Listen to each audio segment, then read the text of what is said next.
I'm Will with ABUS. We're over 100-year-old lock manufacturer as well as a helmet manufacturer. We started in 1924. We still produce an overwhelming large amount of our locks in our factory in Ray, Germany. We're still making locks. We're here at the Philly Bike Expo, supporting Bina and a great show, getting to talk to everybody about bike security, bicycle helmets, and yeah, just happy to be here. So the Ulocks are sort of the tried and true shaped lock in our lineup. It's evolved over the years since the early 1970s when we came out with our first U-Lock, all the way up now to our flagship U-Lock, the Granit Super Extreme 2500.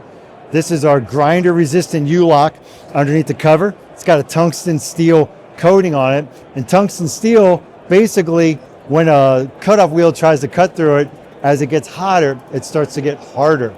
So it makes it very, very difficult to cut through the shackle. We do a combination lock of the Bordeaux. The Bordeaux being one of our top selling locks, it only stands to reason that we have a combination version. Some people don't want to use keys. They prefer to have their own code.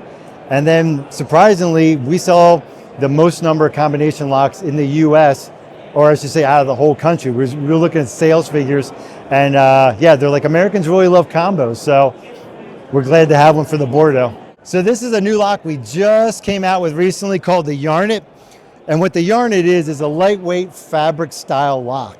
So it's very soft, textile style lock, but at the core of it, we have a 4mm chain with steel braided cables weaving between the links with a poly sleeve and a nylon woven outer covering on that.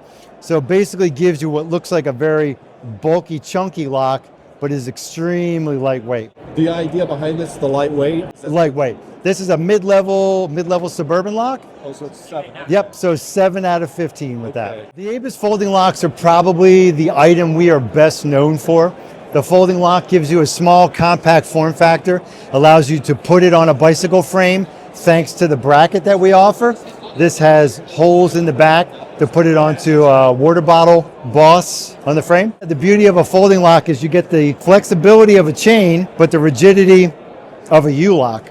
So if you have a chunky cargo bike or you're locking up 2 bikes together, you got the ability to reach, get through all your bikes, lock it up safely. These are made in Germany, pure grade German steel. These are 5mm thick bars on here as well. Lightweight, easy to use, portable. That's the ABUS Bordeaux. I would say a good lock strategy is what I've seen employed with my shops in New York City, and that's to use 2 locks. And 2 locks of dissimilar style. So a folding lock and a chain lock together is a good option, or a folding lock and a U-lock together. And what we have found with that is a lot of times if somebody is going to attack a lock to try and steal an e-bike, they bring the tools for only one style of lock. So if you got 2 on there, it's doubly hard for them to get through it and take your bike. So the scale goes from 1 to 15 plus. So sort of like Spinal Tap, this one goes to 11, makes it a little bit better. 15 plus is our highest rating we have for our Granit Super Extreme. So depending on the type of environment you're in, is how you gauge the security rating of the lock you purchase. And is it industry or is this your 15? This is our 15. Okay. So because we have a full testing facility in Germany, we have a push, pull, twist, all types of testing that we provide the locks. We subject them to that different type of testing is how we come up with that scale. We do offer NTA 8776 rated helmets. So what that says, it's a deeper fitting shell over the temple as well as deeper in the back to protect your vision.